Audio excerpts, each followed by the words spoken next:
Elle est l'invitée de ce 19-20 dans un instant. Mais avant cela, tout ce week-end se déroulent les journées du patrimoine des moulins dans la région. De nombreux lieux sont à découvrir comme le moulin de Bussy-Saint-Georges en Seine-et-Marne.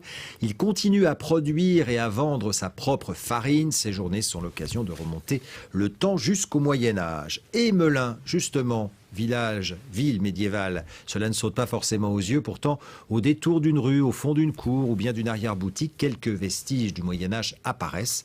C'est une promenade inédite avec Farine Bedbekaï et Philippe Aliès. La promenade vient tout juste de commencer. Au pas cadencé, on tend l'oreille pour ne rien rater des explications de Marie Striebel. La porte des Carmes était tout en haut, juste voilà, au sommet de la rue. Chaque recoin de la ville recèle une histoire. Cette guide conférencière s'emploie donc à en livrer les secrets, mais il y a parfois des obstacles. La plupart des monuments qu'on peut encore retrouver, comme par exemple des puits antiques ou des escaliers, sont dans des propriétés privées.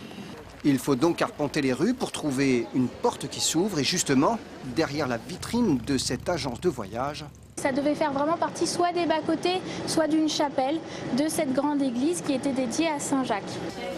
se dressent encore les colonnes d'une église édifiée au XIIe siècle.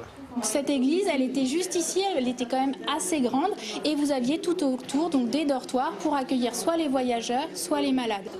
Les visiteurs défilent ainsi sous les yeux de la commerçante, chacun voulant toucher ce fragment d'histoire au cœur de la ville. Et à chaque fois, les gens sont surpris quand ils sont effectivement en train d'acheter un voyage, de se dire ah oui, dis donc, vous avez une belle voûte, quand elle date, ils s'interrogent et c'est toujours sympa. C'est quand même une ville ancienne, hein, puisqu'elle date du Moyen-Âge et qu'a priori, pour un peu, c'était la capitale. Car au Xe siècle, sous l'impulsion des Capétiens, cette cité médiévale est l'un des sièges du pouvoir royal. Un millénaire plus tard, Melun est une ville de grande banlieue parmi d'autres, regardée parfois avec condescendance. Ces visites permettent ainsi de s'appuyer sur le passé pour valoriser le présent. C'est aussi une manière de partager les choses et de pouvoir redonner un petit peu d'estime de soi. Heureusement, il y a aussi les pauses, l'occasion d'admirer de petites merveilles. Puis la promenade reprend un quart d'heure plus tard. L'histoire à la force du mollet.